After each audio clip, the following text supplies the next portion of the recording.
I know there's a little bit of feedback in the background from the guys that are cutting down the trees outside of your house. But I was wondering if you could just take a moment to introduce who you are, Audrey. I know you look a bit like, what does that mean? But yeah, take a moment just to tell me who you are. Tell the listeners who you are. Well, I'm Audrey Mary Parks Shabbas, I guess technically, and on my passport. I remember a few years ago, maybe 4 or 5 years ago, all the parents at our school, that where you and I have had kids, were reading something called The 100-Year Life. You know about it? No. I didn't read it either, but what it was introducing to these people who were in their 30s and early 40s somethings the idea that they were going to have many lives, not just a job bump, maybe like their parents or their grandparents had until retirement, and then that's it. And so the idea was that they ought to prepare for these different lives and be aware that they're going to be different lives. Well, that was an eye-opener for me, because they also gave me new definitions of who I was based on who they saw and who they interacted with. And they said, "You're a knowledge curator." I said, "Oh, wow, okay, I'm going to put that up on my resume. That's who I am now. That's not who I was 30 or 40 or 50 years ago." And then as they saw me, and you see me too, talk to someone and then want to go over and grab a book off the shelf because I think they'll like it, or it will play some role for them. Yeah. And they said, "You're a bibliotherapist." I said, "Oh, I really like that."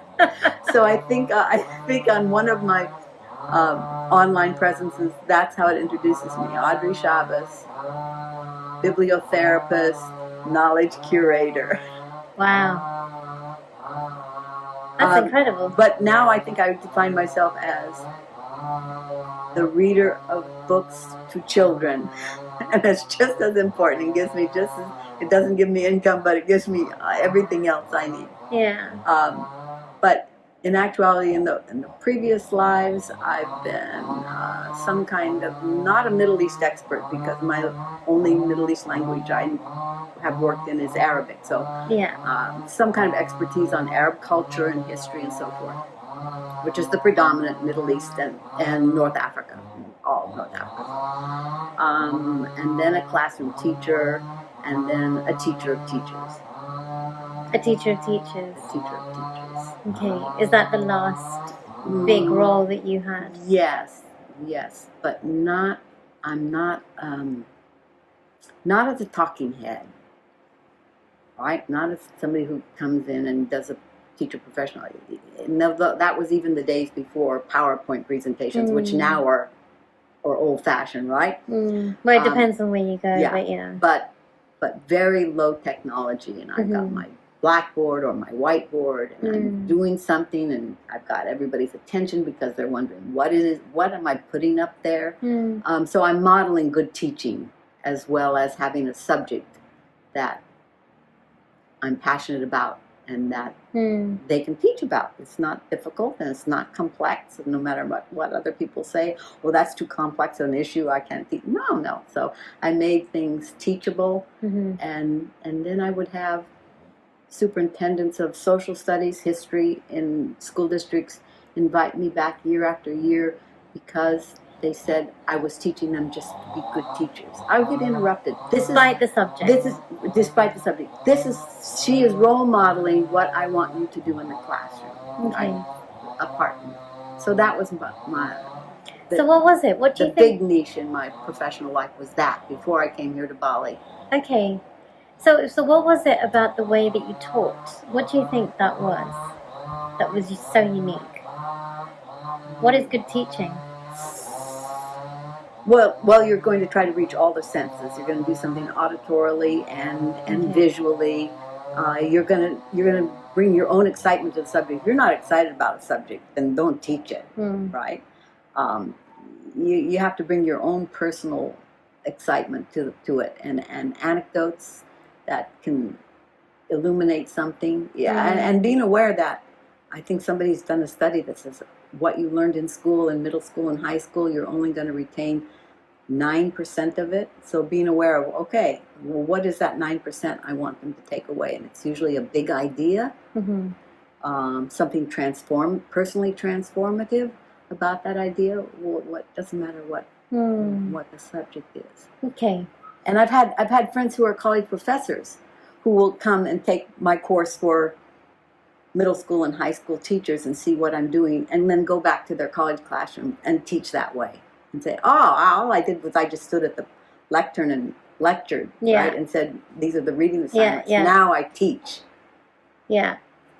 And when you say teach, are you talking about the engaging? The engaging, right. Right. Okay. I mean, if you didn't learn it, it's because I didn't teach it. Okay. I might have told it to you, I might have told you to read something, but if you didn't retain anything, it's because I didn't teach it to you. Okay, so define teaching. Well, it has to be experiential in the classroom too. Even if you've got 4 walls and 30 desks that are sort of tightly there together, it has to touch. It has to touch them in some way, even if it's the anecdotal story that they remember. That they'll never forget. There's something behind that story that. So how did? So for example, in a teacher workshop, one of the hands-on things we do is I pass out to them a single piece of paper, and on one column there are proverbs that they say in Arabic, but here they're translated. Here's the Arabic proverbs, and on this side, the 4 of you at that table and the 4 of you at that table, you're going to put your heads together and see if you can come up with some English counterparts for them. And depending on who's at the table, it might be a teacher from Vietnam or a teacher from Italy who says, oh, there's an Italian one I know that's just like that one. And pretty soon we see we're not so different from each other. We laugh. We value the same things. We have proverbs for teaching children how to behave. We have proverbs for teaching young people how to choose a spouse, somebody you're thinking of marrying. We have proverbs for every occasion. And they do in every other culture as well. Okay. And so that's the big message. They might not remember the proverbs, but they're going to remember, our values are not very different. So there's a connecting through the education for the teaching of the students and yourself. Absolutely. So you're not really the main person in the room. You're just part of the facilitating. I'm just facilitating. Okay. Nice. So what brings you to Bali? What brought you to Bali? I came because I was a youngest son, and I was homeschooling him when we were living in Central America. But I'm not an elementary teacher. My middle school, high school, and I wasn't being successful. Many things were working, but many things were not. And then I had a friend that came from the Oakland Public School District, which is the largest school district in the U.S. I didn't know that she was the reading specialist. So she spent about 5 minutes with him and said, he's like 95% an auditory learner. And you're trying to teach him to the ABCs. He's 8 years old, right? And it's not working. And so I looked for another school that could be a school where he could be assisted. And I wasn't interested in him being tested. That's your puppy? That's my puppy. I want to back up. Okay. Because people are wondering, what is a 70-year-old doing with a 10-year-old child? And she's trying to teach him how to read and write. And that's because I had him. He's my 4th child. I had babies at the normal time, my late 20s, my mid to late 30s. I got 3 kids. I had him when I was 60. Okay. It's pretty extraordinary. It's a second marriage. I'm madly in love with a man who doesn't have any children and desperately wants one. And if you'd asked me during all those professionally very productive years that I had, what was the best thing I did was being a mom of 3 kids running around the house. That was, it's a full-time job. If somebody had said, well, I didn't have a job. I didn't have a 9 to 5. If somebody had asked me during all of those other years, would you do that again? And I would have said, would you go back and do that again? I said, in a heartbeat, I would have done. Yeah. So here's a man that's giving me an opportunity to do that again in a heartbeat. So it was my pregnancy and my birth and my everything. That's my child. Yeah. and his older siblings, and the youngest, well, there's 23 years difference between him and the youngest that were siblings. They adore him. They adore him. I think he's the best decision I ever made. Best idea. That's what they said. Mom, he's the best idea you ever had. Amazing. So, but I wasn't successful being a homeschooler of this job. So we had been to Bali as tourists, his brother and I and him, and we loved it. And so I said, well, what if we had just come straight to Bali instead of making this detour to Belize, where we lived for 10 years quite happily. Mm-hmm. So I looked online, any good schools in Bali, and I said, oh, yeah, actually there's quite a few. But there's this one that looks like it might really serve his needs. So we came here so he could go to that school. And he flourished the school. He flourished at the school. So that's incredible. And was there from 4th grade to graduation. Okay. Fantastic. And now he's working and he's left the school and he's living his life. He's graduated. He lives in New York City. Mm-hmm. Yeah. Okay. But you stayed in Bali. Bali's my home. And it's his home too. If you wanted to say, where are you from? He's going to say Bali. He's going to say, I'm from Bali. Even though he was born in the States, lived in Belize. Born in Berkeley, California, but grew up really in Belize until age 11, I think, and then from 11 to 20. So it's all those formative years that was here in Bali. Okay. And what's kept you here in Bali? You have, I have to say, you have the most incredible home with books that are ancient and so much material, children's, adults, history, geography, anthropology, religion. I just find your home, it's like a... Well, he used to say, it feels like I live in a library, Mom. And then when I put in the cabinet that became our cabinet of curiosity, he says, now it feels like I'm living in a museum. And he would say both of those in a positive way. So okay, I'm good with That's what it feels like. It feels like a cross between a library and a museum. There's so much. Everywhere you look, there's something to find, which is amazing. So while you're here in Bali now, what is your intention? I know that you're in your 80s. Well, I think I'm going to live out my days here. That's my plan. That's my plan. But you and I know that we're not in charge. So I'm open to what comes next. For a while, I thought I might end up leaving Bali and living with my son, my other son, who lives in Hawaii. Okay. But I think maybe it's going to happen the other way around. I think he's going to find that he wants to come here too. And your daughter's here as well. And one of my daughters is here. Yeah. It's the culture. It's the people. It's just the kindness. I think really the kindness. Yeah. And the patience that people show. And the community. Well, let's not forget there are great museums. There's a readers festival. There's every kind of festival, and this is becoming one of the culinary capitals of the world. And we're people who like good food. Yeah, and absolutely. Most importantly, I live entirely on my Social Security. That's my only source of income. So I can do that. You can afford that. Yeah. So okay. That all comes together to say this is home. Yeah. It feels like you are where you're meant to be. It's just but I feel also that you're a gem that's hidden. It feels like you're hidden because there's so much richness from you, from everything around you, from what you've created in your home. There's so much richness. Thank you for saying so. I'm just curious about, because you are also very open. You're very welcoming. You open your home to everybody, the children at school, the parents, puppies, animals. And I'm kind of curious about what is it what makes you so open? What makes you so open and welcoming? What is it is it your beliefs? Is it who you are as a human being? Is it something you've always done? Yeah, I think I've always been this way. I've always greeted each new situation that I've been placed in as like, I want to know the flora and fauna. I want to know the people. I've always treated it as a positive thing. So honestly, I think I could live in a small trailer in a trailer park and be just converted whatever SUV or something, and I would find it. I think I would be content. I think I would be content. I hope, because it may happen. Right? Could happen. Yeah, who knows? I mean, who knows? And the opposite could happen.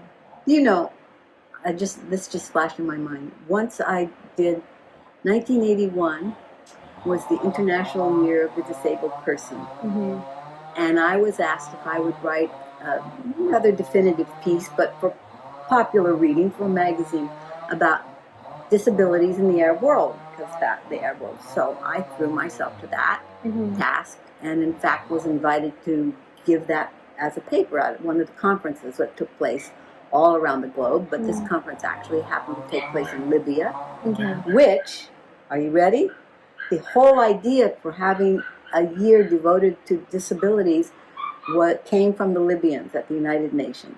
They said, let's have a year focused on disabilities. Wow. With everything, architecture, everything, schooling, all that. And I love this part. When the Americans came out with their brochures and their whatever that their press department put out about this, the Libyans had to point out to the Americans that they got the name of the year wrong. The Libyan intention wasn't that it be an international year for the disabled, but an international year of the disabled. Understand the nuance of those two differences. So it had to, very big. So at that conference where I happened to deliver that paper, there were disabled Libyans who got up to the stage by whatever mechanism or means they had, and just would a tirade against their governments doing too little and not fast enough, and all of that you would expect. Were you there? Did you attend the conference? No, I gave a paper speech, at that. Of course. I gave a speech at that conference. Okay. About disability in the Arab world. How does this tie back to what we were speaking about? I don't know. It just happens randomly, and I love it. But I usually have a note paper, like if I'm doing a full day's teacher workshop. I know what are the key things I need to keep coming back to that I want to cover. It just something flashed into your mind. You said it popped into your mind, and you just put it. And it's welcome here because anything is. Yeah. So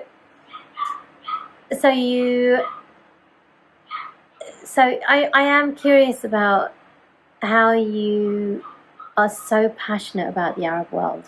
Where did that start?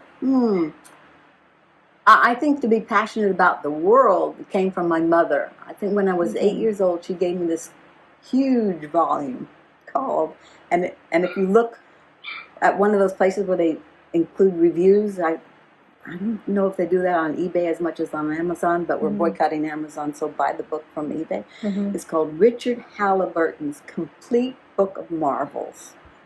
Okay. This dilettante, actually is from, I think, Tennessee or Kentucky, I've forgotten. But he had the means to travel the world and to photograph it and talk about it, and he always had a traveling companion. Yeah. And there it was. My mother gave this to me, I think, for my 8th birthday, and I just read it from cover to cover. I wanted to dive in those cenotaphs, those things on the Mayan Peninsula, where they put treasures down in the bottom. I wanted to see Mecca. I wanted to climb to the top of Mount Olympus. They did all of these things. Wow. And so as an 8-year-old, you were super, super excited about the whole thing. Right. And I think collecting stamps was part of that, looking at the whole world. So, but always with the firm belief that, and actually one of my children said this back to me, you know that time in your life when you kind of reluctantly, but you have to teach children about not talking to strangers? Yeah. Yeah. Well, I had this little girl who said at the end of that lecture of mine, she said, "Oh, okay, so a stranger is just a friend you haven't met." Yeah, exactly.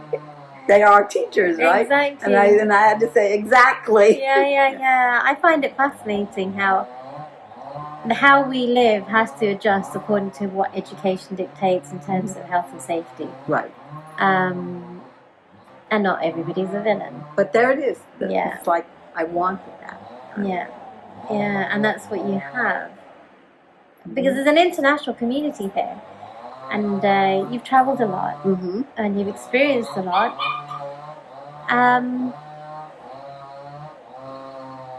So let's go back to what I understand that you have an interest in the entire world, but your passion was with the Arab world. Two things in high school. Maybe one was junior high. No, in high school I had really good history teachers. Mm-hmm. I went to high school adjacent to the city of Berkeley. I think I commuted on by bus to get to this smaller school. Mm-hmm. Good history teachers. One of my history teachers was missing for a whole week. And we had a substitute teacher, and we didn't find out till later, this is the 1950s, that he was called to give testimony before McCarthy's anti-American, un-American Activities Committee. What?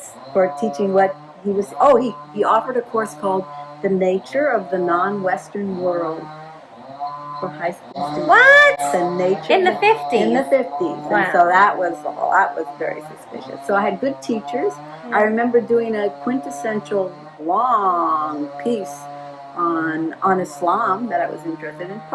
Probably most of it taken from National Geographic. It wasn't serious. I was not an outstanding student. Yeah. But then in high school, our school participated in High School Model United Nations.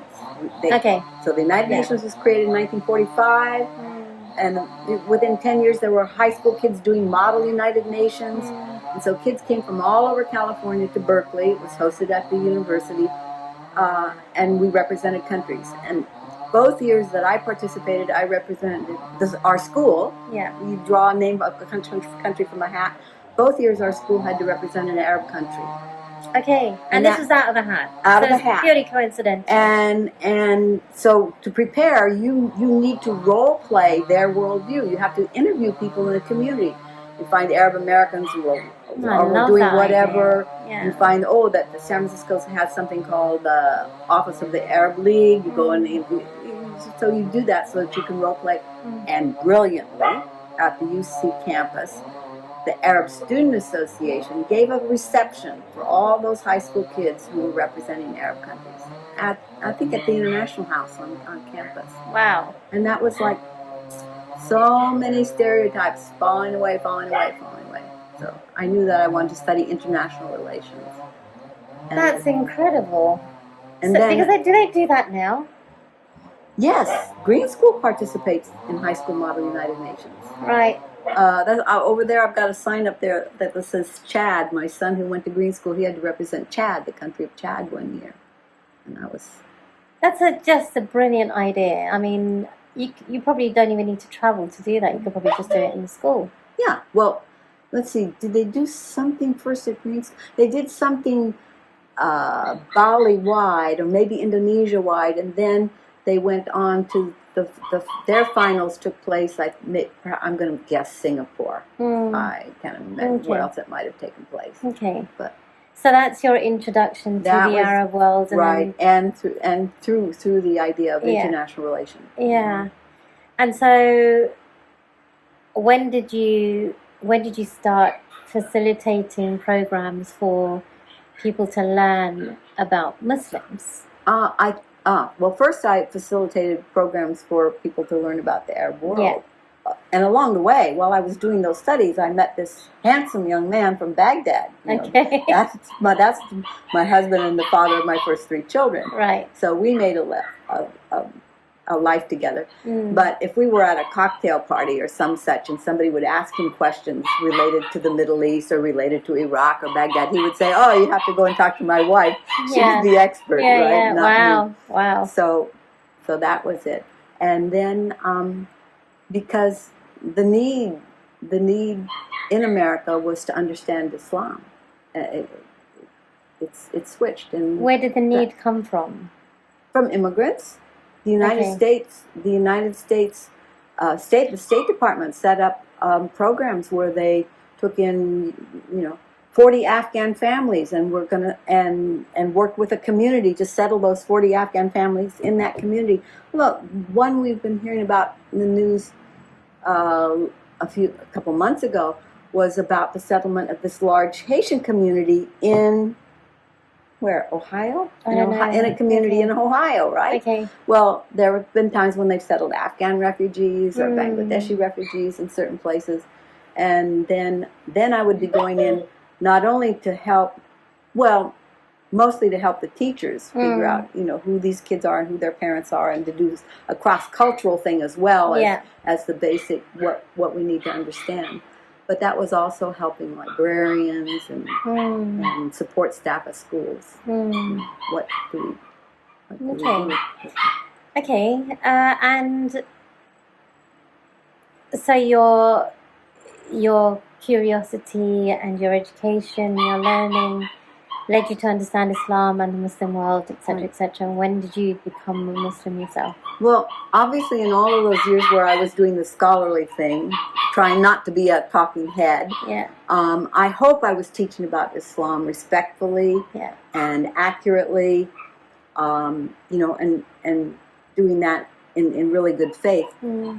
But at a certain point, in my library I probably got 8 different English translations of the Quran. Okay. But at a certain point, God allowed me, in opening the Quran this day, I'm thinking I'm going to do something intellectual, right? That's going to fit something, and suddenly I'm reading it with my heart and not my intellect.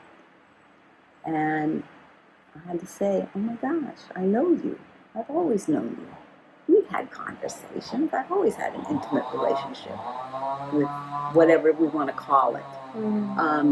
My grown children are not very comfortable with the God. I'm comfortable with the God word, whether we use the German word God or the Arabic word Allah.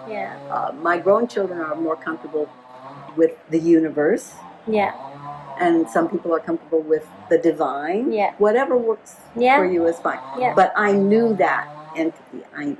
So I said, okay, this is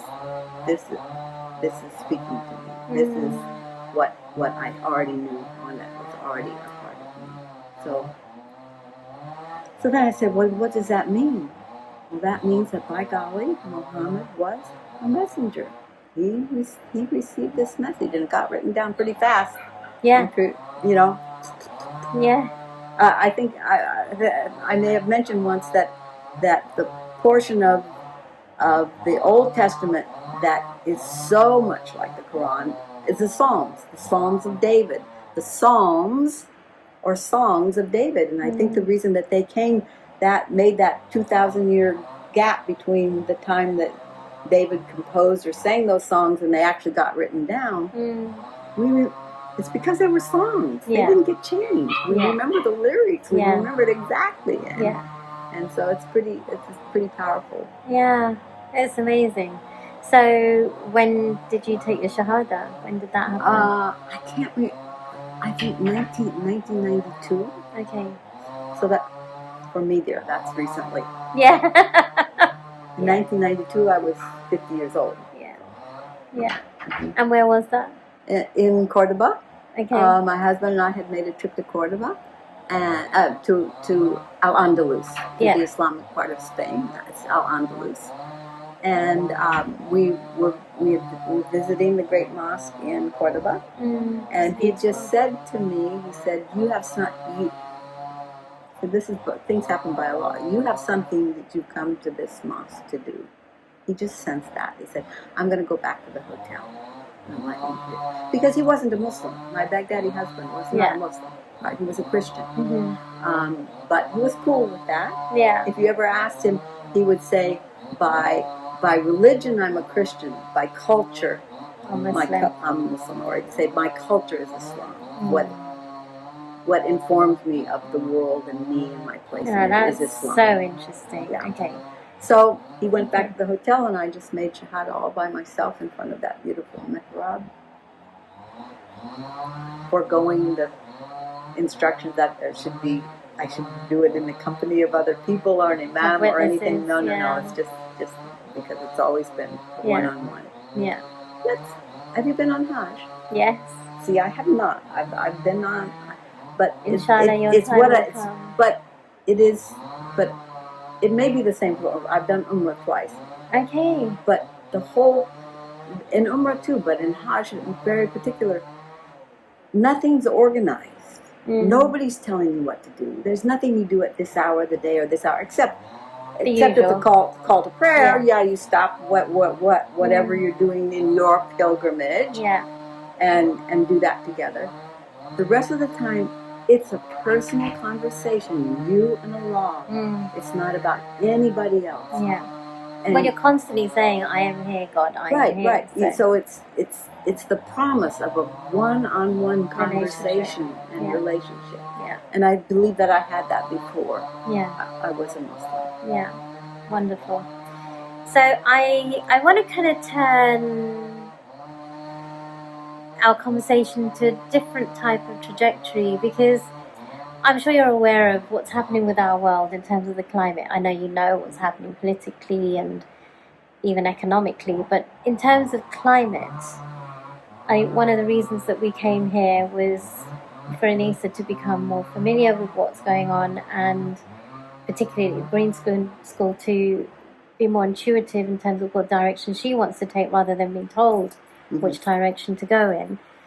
I was just wondering, how do you feel knowing what you know in terms of the experiences that you've had and even towards your faith and the way that you practice, which is a day-to-day living example as far as I'm concerned. How do you think your knowledge, because you have books that are over 100 years old here, how do you think that will help support others going forward, knowing the world is practically on its knees from a climate perspective and politically?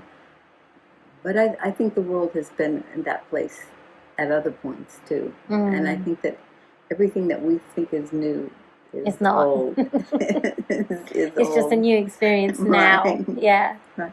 So the climate of the world. Well, I think we have to take a bigger look at it. One of the reasons I brought my son here was that I saw that this school, now we've said its name, I saw that this school was, or the founders of the school saw it as a place to prepare green leaders for the 21st century. Okay? And I said, oh, well, they need this boy because he has a different idea about what that looks like and how it arrives. You want me to share that? Yeah, please. Oh, well, we left California in 2006. One of the big reasons we left was that I saw George Bush destroying the places I love. Baghdad, Damascus. And it was just... Had you visited those places? Yes. Right. It was tearing me apart. So that was one of the things that made us leave. In any case, so we arrive in Belize, and my son has not yet had his 5th birthday, but he comes up to me and he takes my hand and he holds it like this. He says, Mama, Mama, Mama. He said, you don't need to be afraid. You don't need to be angry. You don't need to be angry, and you don't need to be afraid. The dunya is deconstructing. Oh. I swear. How old? 4. Now, I knew the word dunya. Yeah. Because it's an Arabic word, but none of my kids speak Arabic. None of my kids. And certainly not him. And so...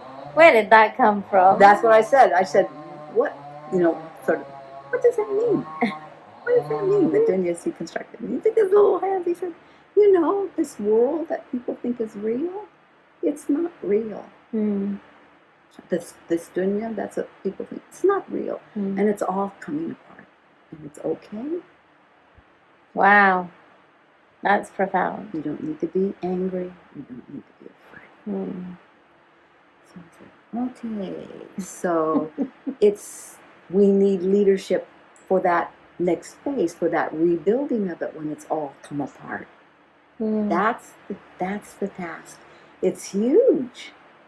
There's also another part of this that I'm wondering, perhaps, which is closer to what is needed, and it's it's actually dealing with the deconstruction as it happens. Good point. Mm-hmm. So creating spaces where people can share what's going on for them, and because it is changing and it will change, and it's faster than we think, from what I'm reading and from what I'm hearing. So is what I love about a 4-year-old saying that, in a strange sort of way, it's giving hope. Yeah, absolutely. That it's going to happen. It is happening. Oh, I didn't disbelieve him for a moment. Yeah. I didn't contradict him for a But it's second. and it's okay that this is the time that change is inevitable. Mm-hmm. So, and the kids at Green, so I felt that Green School needed him. They needed that kind of that quiet assurance. Yeah. That we're gonna do what we can do. We're gonna do these things. Do you think this is something that kids have anyway? It might very well be. I'll tell you that some kids who have gone for a long time through this program become very frightened and very what's the word I'm looking for? Not paranoid. More than unhappy. I may be frightened about the future. You know, really depressed. Yeah. Okay. Yeah. And so I'm not the only one. I mean, and my son's not the only one. I think there are a few of us. Yeah. You know, who will come. They want us to come and give this talk to them. They want this kind of reassurance, so that they can feel that they can move forward in their life. Yeah, because it is scary, and it is debilitating, and it is debilitating. That's the word. Yeah, and it's depressing, and. But I love the fact that a 4-year-old came over to you and said it's okay, that it is happening. Because nobody tells you it's okay that it's happening. Right. They're like, no, we're going to stop it. It needs to stop. I mean, if it's okay, it means you don't need to be angry. Yeah. And you don't need to be afraid. Yeah. He didn't say, don't do anything. He didn't say, be a passive observer of this. No, not at all. That was not a part of it. Just let go of the anger and the fear. But can this context be translated onto any event that's happening in terms of, you know, not just the wars that are happening at the moment, you know, what's happening in Palestine, in terms of the recent trade agreements or tariffs that have been imposed across the world? You know, if everybody thought in that way, I mean, one of the things that I have, when Anissa was little, that somebody said to me, which really stuck with me ever since, when it was challenging when she was a baby because she was ill and there was tears and stuff, and somebody said, Mnaz, and this too shall pass. And it's always been, it's been here with me since then. And I know it will pass. Right. But it's like, what happens in that passing? I've never taken any of that to be a prescription for passivity. Yeah. So you consider yourself an activist? Absolutely. Yeah. Yeah. You know, in small ways and big ways. When we first got to Green School, they ran a scholarship contest to find the greenest student in the world, and was going to have a scholarship to Green School, and it happened. But Seth wanted to be in it, and so quite a few Green School kids also wanted to be in it, not just outside of Green School. It was open to the world. But so, well, there are a lot of things I could say about it. I don't want to say that. But Seth's program, and I made him do it entirely on his own. Yeah. That's my training of National History Day in the United States. If we had an inkling that parents helped put this exhibit together, even if, well, okay, you're sixth grader, so your dad saw that board, all right, we'll allow that. But you know, this has to be your creation. Yeah. And Seth really didn't know how to use the laptop. He didn't know how to make a video, but he figured it out. I'm not even supposed to teach him how to, that was me saying. Giving him the responsibility to do it himself. Yeah. So his little video, which was just himself sitting there talking, and he talked about what I learned about being a green human being. I learned from the people of Belize. So he just recounted things that he learned from people who live closer to nature than most Westerners certainly do. And he recited some of the things that they did to be in sync with nature and not to harm nature. And then I remember he also said, and my mom doesn't kill ants. If we have ants in the kitchen, she bakes cupcakes and she makes sure that some of them are outside the door. That's their share, right? So that they don't come in. That's something that we do as that's something I do as a Muslim. That's something I learned. It's like, okay, we're not going to kill these creatures. And so it was just that. That's activism. It is. It is a form of activism. Yeah, especially in today's day and age. Yeah, I mean, it takes recognition that there's this. Okay, how do I respond to this? The smallest thing. Ants have invaded my kitchen. To the big things. Yeah. They're cutting down trees outside your house to make a 4-meter wide road that's not going to go anywhere, right? Yeah. And then to the big thing. This is just the big thing in my neighborhood, but then the big things in the world. Yeah. So what do you do in your community then? Well, I'm obliged to know and be aware of 40 families around me. I was taught this by a Muslim friend in New Mexico. Okay. And why she couldn't join me. 40 families. I was in a dispute that became a legal dispute with somebody that was in that circle of hers, and she said, I can't join you on this because that would put me at odds with my neighbor. With my neighbor, and I have to stay on. And I'm supposed to know, do they have enough to eat? Yeah. Do they need help with anything? Have they got a sick child? Just think if we put that out to the world. Can you imagine? As a responsibility. Eat. And it's so simple. It is. It's really maybe not 40 is too big of a number, but I can certainly do 10. Yeah, or even in your street. Yes, exactly. The people that you live in the same street That's with. Right. Which I do sense that that's happening more and more. Like people are becoming more aware locally about what is needed in the community in which they live in, where their children are growing up, where the elders are living. And I think people are becoming more aware of how important it is to engage locally. So there might have been on the cusp of it when I was raising my own children in Berkeley, but we were a community of not too many. I think I was the only stay-at-home mom, of grandmothers at the park, at the little sandbox with their kids. That was a little community. Yeah. The school that your children go to then becomes a community with parent-teacher organizations. But still, we didn't know very much or didn't socialize with the people on our own block. Yeah. And that's the key. Yeah, that's the key. That's the key. That's the neighborly thing. That was me. That was missing. Just a hello.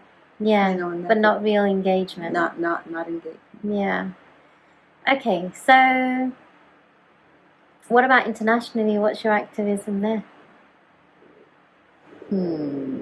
Well, right now, in this moment. Okay.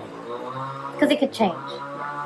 Well, the activist role that I've played since the 1967 war, Palestine has been my key activist issue.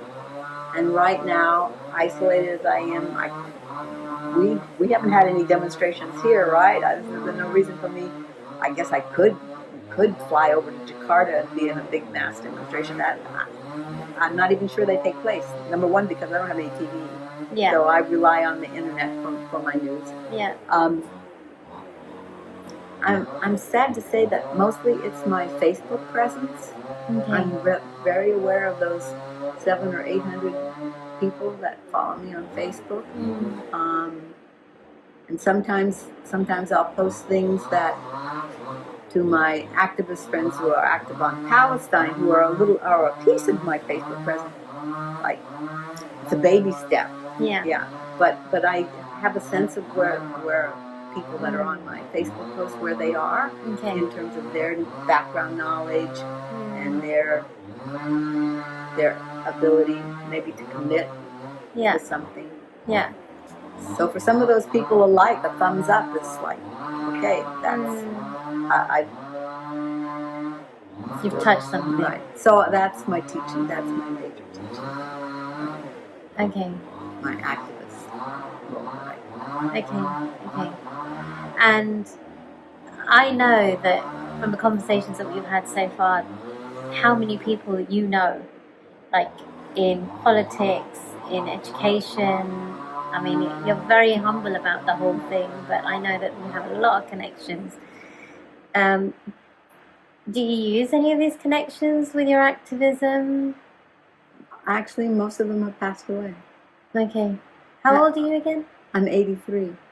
But the people that I look to that were my mentors were a decade older than me, like Edward Said and Ibrahim Abdul-Lugud and Yasser Arafat. We were once small, Yeah. You could count on the fingers of both hands. Yeah. The activist community on these issues. So most of them has passed. But I'll give you an example. Mm-hmm. You know that the Palestinians and Israeli peace people were meeting in Madrid. Peace talks opened in Madrid, and they were sincere. And Palestinians were able to send their own leaders to negotiate that. When the United States got wind of it, it undercut those Madrid meetings by something called the Oslo Accords, right? Where the Israelis chose who would be the Palestinian. Well, and in any case, we are not debating the Oslo Accords. When it came time for those Oslo Accords to be signed on the White House lawn, so this tells you who's really the person behind the scenes. Yeah. My husband and I got an invitation from Bill Clinton to fly to Washington and attend that ceremony. And my kids were they were teenagers. I said, oh my God, are you guys going? Are you going? And we said, no. And they said, why? And we said, because neither your dad nor I are Palestinians. Yeah. So we have to take our cues from Palestinian friends in leadership positions. Mm-hmm. And Edward Said resigned from the Palestine National Council. Uncle Ibrahim Abdul-Lugud resigned from the Palestine National Council over these issues of the Oslo Accords. So, no, we're not going. So that's how small. It's very small. That it was. Okay. And another great story. Once I put together a panel for the National Council for the Social Studies. That's history teachers all over the United States coming together.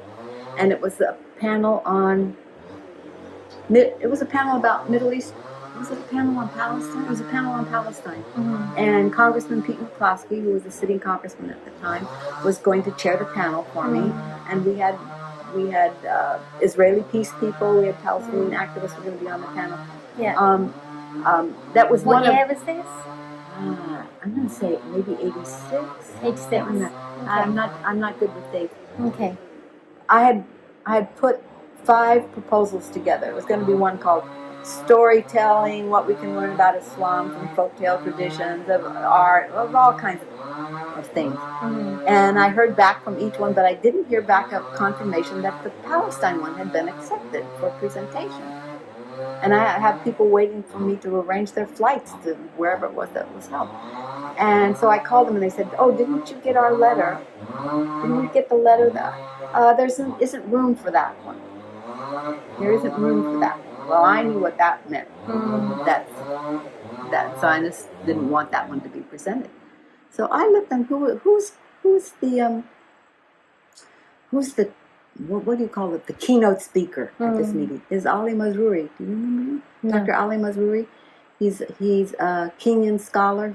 He's the one who did the PBS series called The Africans. Okay. Where the first time an African gets to tell the story of African history. Wow. So he was then the Albert Schweitzer Chair at SUNY Binghamton University in New York City, and I said I need to talk to Ali Mazruri because he's the keynote speaker. If he threatens, and I know he's pro-Palestine, if he threatens to withdraw. So how do I reach him? I call Ibrahim Abdul-Lugud, who chairs a political science department. I forget where. Yeah. Somewhere in the Midwest. I said, Ibrahim, can I reach Ali Mazruri? He said, what's it about, Audrey? So this is a member of the Palestine National Council. And I told him the story. He said, oh, I'll take care of it. And within 24 hours, my proposal to do that panel on Palestine was back. Wow. on the program. So you knew people. Because Mazruri said, I won't come. And how did it go? Wonderful. Oh, well, it's very interesting.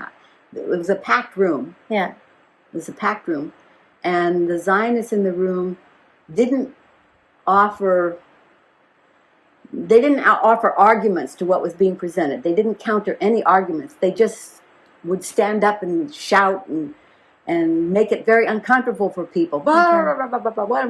So their goal was to make it uncomfortable for people. And little by people got up and left. People got up and left. They didn't want to be a part of this. This is, I'm just... Yeah.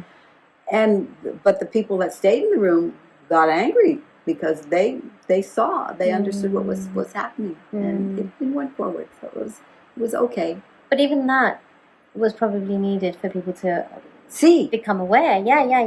Well, and their goal in making this uncomfortable was, this is what will happen in your classroom if you open up this topic for discussion in your classroom. When it does happen in the classroom. Yeah, this is what's going to happen. You're going to have parents coming down and just screaming at you. Yeah, and then schools told what it was. Talk it was about screaming. Yeah, it was about screaming at the presenters. Well, that's pretty emotive behaviour, isn't it, really? But those that stayed around got a good education. I can imagine. I can imagine. You're not going to intimidate me. Yeah. This nonsense. Yeah. So I know it's like not in our hands and we haven't got a crystal ball and things like that. But if somebody's listening to this and they're feeling quite, well, we all are feeling really dejected about the whole thing.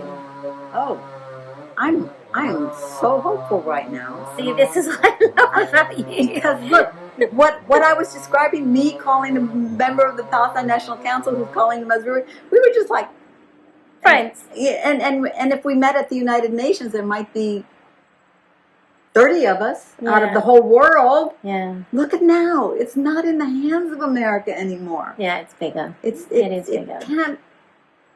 There is a lot more awareness. Oh my God! It's just. You're excited? I'm excited. Yes. I mean, I'm destroyed.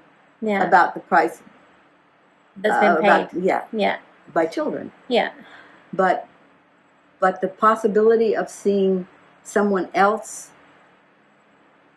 leveraging the going forward, and it's not going to be just the hands of the United States and Israel to decide who gets to talk for the Palestinians, for example. Yeah.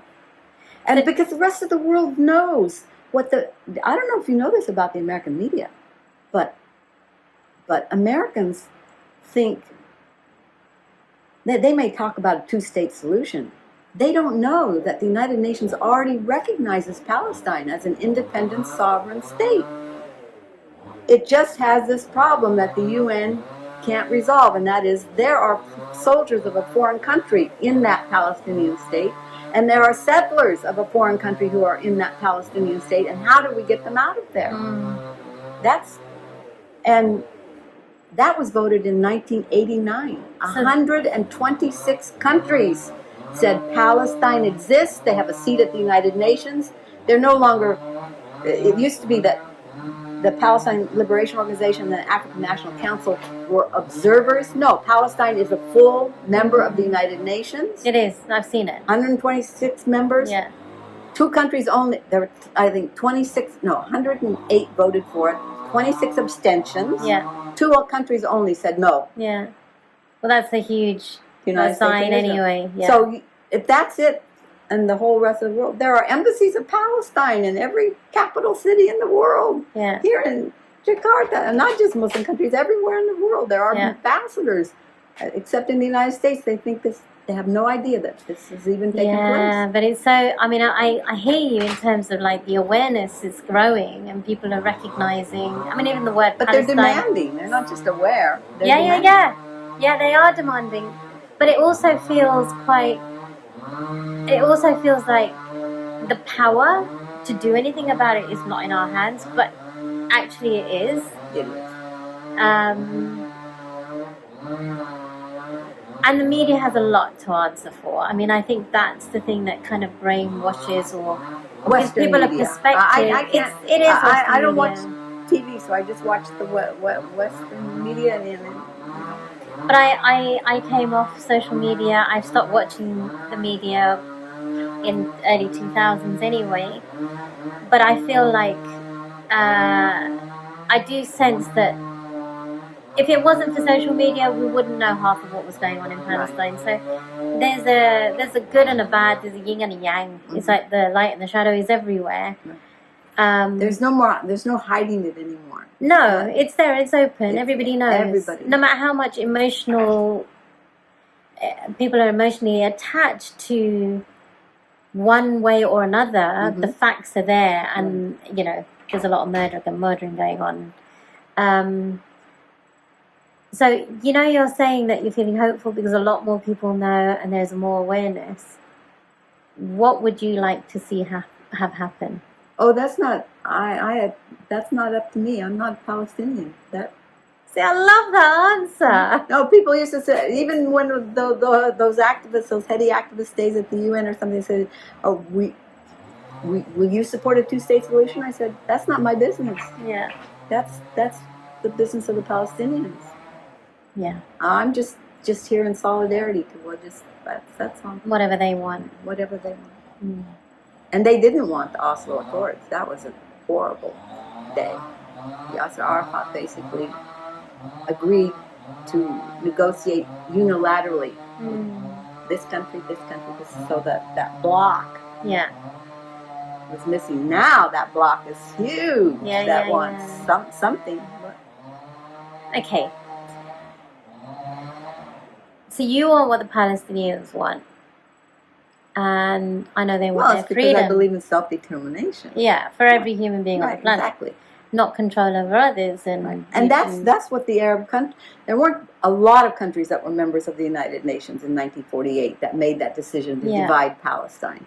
But there were a significant number of Arab nations. That's what they wanted. They wanted the UN to send people to Palestine and ask the people, and take a vote called a plebiscite in political science language. Find out. Take a vote. Let people vote. Ask them. Yeah. And instead the opposition says the Arab states, Israel declared its independence and the Arab states opposed it. Don't tell me what they opposed. Tell me what they wanted. No American textbook ever said that. Told you what it was they wanted. The narrative is very different now. Yeah. Self-determination. There's something that you mentioned the other day that I'd like to bring up in terms of like egocentric and biocentric. In this conversation, we're going to move to there? Okay. Yeah, I actually, unless you want to say more. No. Because I think for self-determination is where it's at the end of the day. Right. And I think that's the bottom line. Right. For all humanity. Yes. Absolutely. Oh, it's really scary. Yeah. I think for me it was about this issue of biocentrism versus egocentrism. Yeah. So when you talk about biocentric and egocentric, can you define? I mean, I looked it up online the other day. There is a description. Okay. But what is it in your mind? What do you define biocentric as? I would best an anecdote. Yeah. Right? Yeah. I'll tell you a story, and then you'll remember. Okay, this is the defining thing. The school has turnover teachers every year, new teachers, and certainly every year a new counselor. And so Seth has been in the school for maybe 4 or 5 years, and it's September, and I'll get an email requesting that I come in and talk to a teacher. And this happens every September, and it's always a new teacher. Yeah. And I'm always told that my son has low self-esteem. Yeah.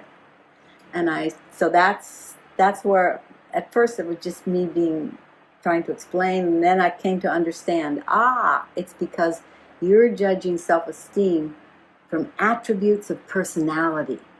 What do you see? How does he talk? Does he command a group? What are the things that you're looking for that show self-esteem? Those are attributes of his personality that's controlled by the ego. Yeah. His self-esteem is here.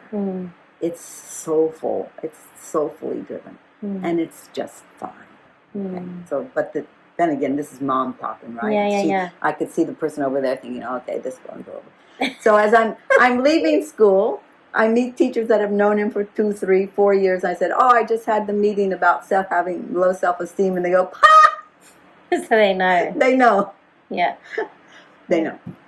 Yeah, right. That actually really is quite insightful in terms of where the judgment is coming from. And what is valued. And how we project as humans onto the children that we're serving. But values as well, absolutely, which I find really interesting. That we're looking at those attributes of someone's personality. Yeah. And determining who they are their own care of their own selves. Absolutely. And so I started calling it biocentric and egocentric. And then I learned that this was a big topic of discussion in the 18th century. Century, but even earlier, Thomas More was talking about biocentric.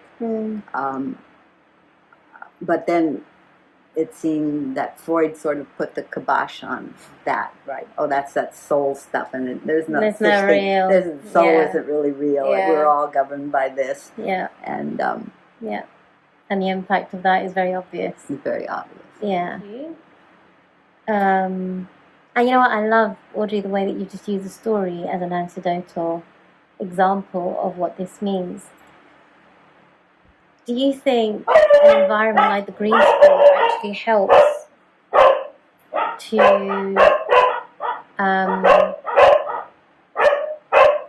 helps children to explore the difference between the two?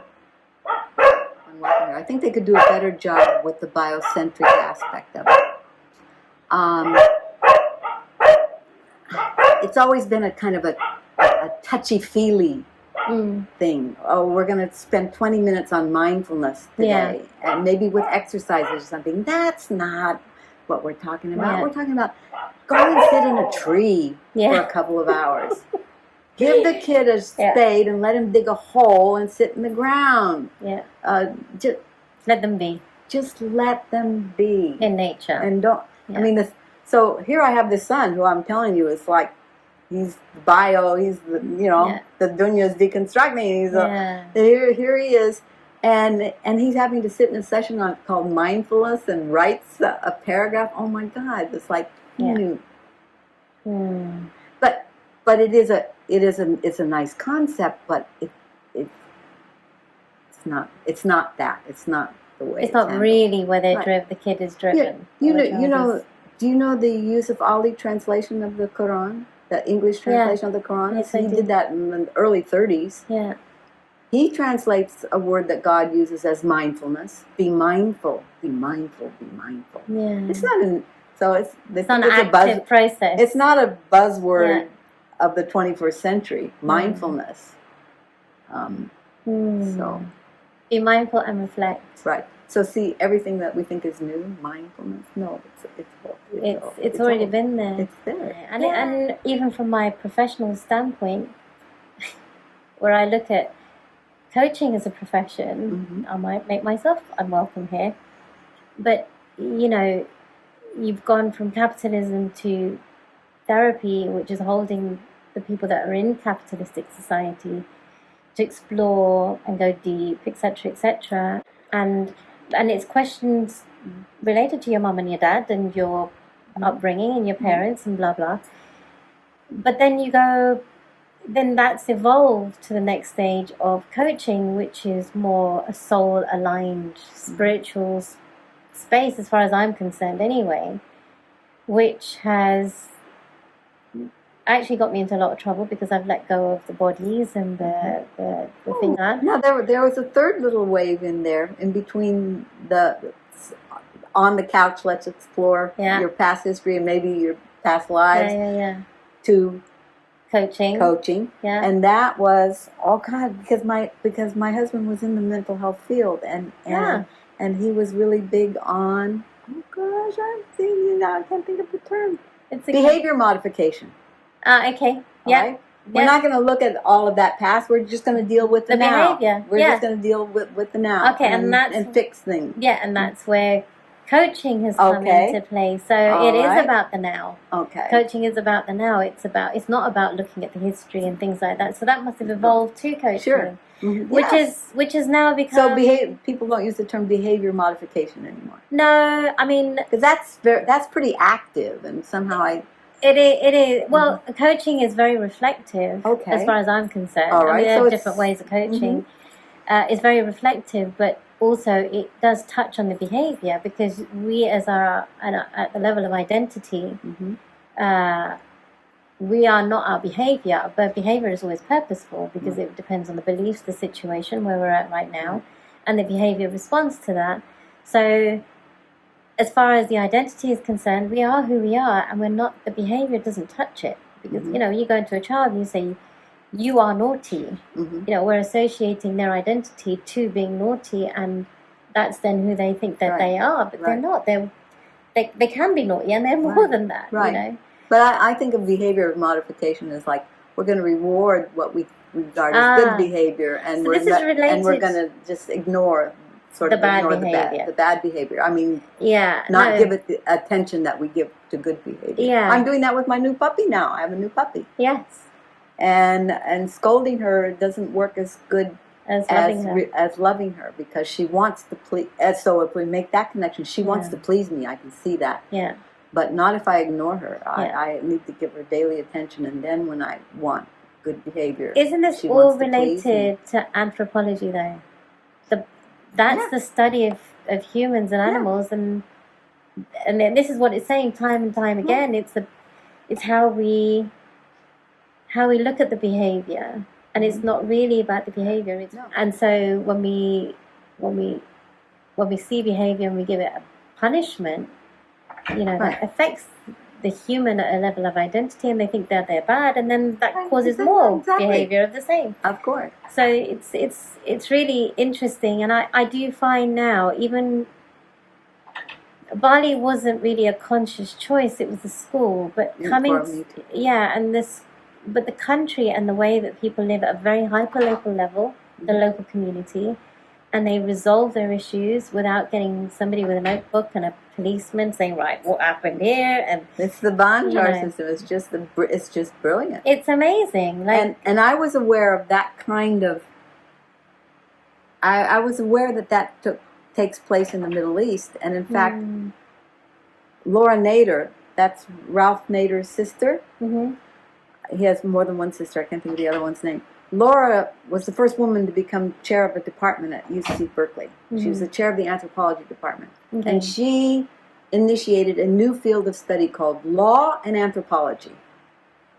Interesting. Because the law is like black and white, right? Yeah. But when you go out and look at how do communities solve issues that are not, but there may be some black and white, but that's not how they choose to resolve it. Yeah. They engage. And solve it in a way that a community would solve. That's the anthropology of it. It's brilliant. And they do that here in Indonesia. Yeah. But I find that so rich. It's like, if we're not looking at if we're outside of the global north, which is the majority of capitalistic society, this is the reason why we came here, is to explore and be in a country that is in the global south. It's not it's not the Islamic country that, I thought that we would experience, and maybe that will happen. Me either. I think I was going to live out my days in Bali. I know where I would have chosen. I would have chosen Egypt, I think, holds my heart. Or some other place, Lebanon or Damascus or if it was Tunisia or something. Yeah. But here I am. Yeah. But what I love about it is that I don't feel like I'm in a structured society which has a constitution underneath it that everybody abides by. It's almost like the natural ability and the natural human instincts are there to help resolve the issues that are happening in community, and we've lost it. And I feel it a lot in terms of before we came out here. I felt it feels heavy that you can't just resolve an issue, because the first thing you do when something bad happens is you report it to a body. and then they need to then write it down, and then you need the evidence. There's and policeman comes out with his notebook and he flips it open and takes down. Okay. And then what? And then it goes to the courts, Somewhere. and then it goes further and further and further, and it affects your entire existence. Right.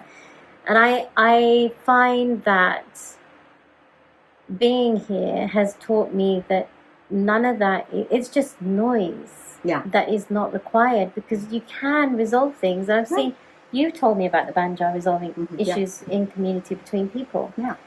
But nobody, I think everybody wants a resolution. I don't think nobody wants to sit in a place of conflict. Right. And I've seen that happen in the Middle East. Yeah.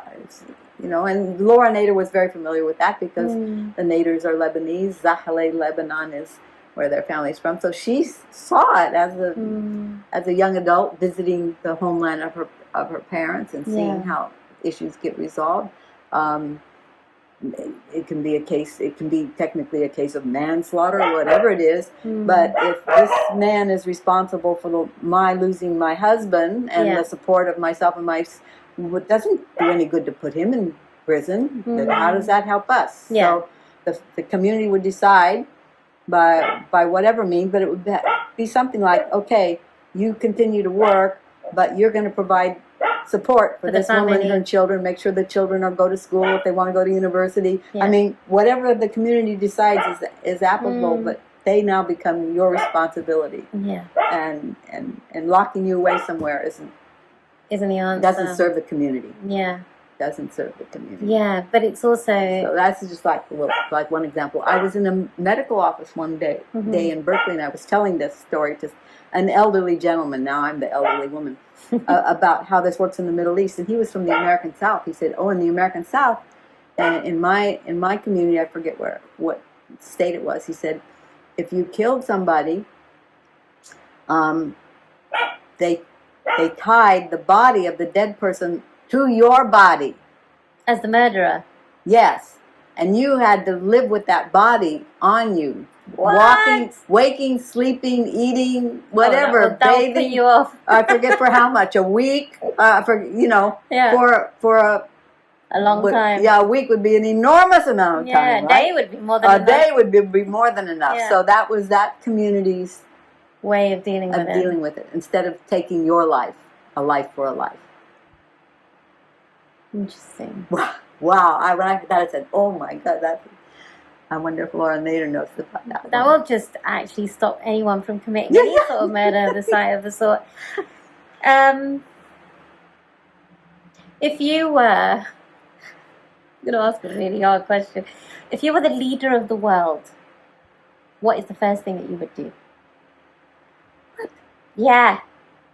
What is the first thing you would do? Somebody put you in charge of the planet. Yeah, but I would just say something. Nobody would pay attention to it. I hope they have to listen. Like, why? No, we're not. No. Is the biocentric? I am accepting of the unity of God, but beyond that, no. Oh, I want to tell you the unity of God. A question that I would often get in a teacher workshop is Islam, because of the belief in Allah, is Islam compatible with democracy? No. Yeah. Okay. And I remember a brilliant fellow that used to come with me sometimes, especially if I was doing one in the San Francisco Bay Area. I'd say, Aga Said, come on with me. And he got that one. He said, I want to broaden it a bit. I want to ask, is monotheism compatible with democracy? So see, one person's going to be the ruler of the world. Yeah. Is monotheism compatible with democracy? Yeah. That's really interesting. Shall I tell you why? Because we recently went to Brunei for a visit, and it seems like this tiny country. I don't want to set it too much because everyone might want to go there and live there, but it feels peaceful. And you have a king and a queen, and he is the president and the prime minister, and he is everything to that country. And he looks after. He has money. and he looks after his people. There is no poverty. There is no, I don't know. I didn't see. I mean, there were police officers around the palace, and there are, service personnel to kind of protect the country. A benign dictator. But what I find interesting is, everybody looks for a leader. Even me, I'm like, which is the best country to live in with the best leader who will look after its people? No. I know, and it's just a silly thing because we're human. We're all human. No, nobody looks to a leader. The king is a human. Does your child look to her parents to make decisions, or is she? No, we encourage her to make the decision. Yeah. Yeah. Okay. I'll never. Well, then why do you want to invest that in another human being? Yeah, exactly. No. Democracy, small d democracy, means people make those decisions. Small d democracy. I like that, small d democracy. Yeah, that's. I've never heard of that phrase before. It means one person, one vote. Yeah. Yeah. So you've only seen it capital D? Well, yeah. that means you're a member of a party. But which is the way the West functions. Small d democracy. Yeah, because everybody has to be with a party. Do we have another 10 minutes? Yeah. Okay. This is where I need my whiteboard. Okay. I don't have a whiteboard. Okay. Do you have a whiteboard here? No. Okay. So you just have to imagine. Yeah. All right. In Arabic. Maybe some other languages too, I'm sure. Well, Persian, which is written with the same alphabet, the same script. There are no upper and lower case letters. No capital letters, no little letters. Okay, there's just one way to write a word. So when you're translating it, you may be making assumptions because you may be changing something that's a verb to an adverb. Yeah. Okay, like that's why small d Democrat is about democracy. It's not the. You could call yourself a Democrat and not believe in democracy. Yeah. Okay. Yeah. Okay. So, Islam. And another I'm going to tell you about Arabic is most words come from a 3-consonant root. If it's a word that has 4 consonants, probably borrowed from another language. Arabic, 3-consonant root. And you change that just slightly by adding prefixes and suffixes. Okay. So the 3-consonant root of Islam is S-L-M. Okay. Yeah. So that word means, and most Muslims will say to somebody who doesn't, what does it mean? We might say it means peace, or surrender, or submission. Okay. So when I was starting to work with teachers, I said, for speakers of English, the word surrender and the word submission, those are loaded words. Yeah. We don't like that. That sounds like slavery or something, right? Those are not good words in English. Yeah. So I took my dictionary down. I'm looking. So I look under those 3 letters. You know what the first word I see for a meaning of that? What? Reconciliation. Oh, wow. Reconciliation. Then you start reading the Islam, peace, blah, blah, blah, blah, blah. Reconciliation. So reconciliation, it has layers of meaning. Yeah, like with who and how. And it's all about God. Yeah. It's all about the divine. And reconciliation all and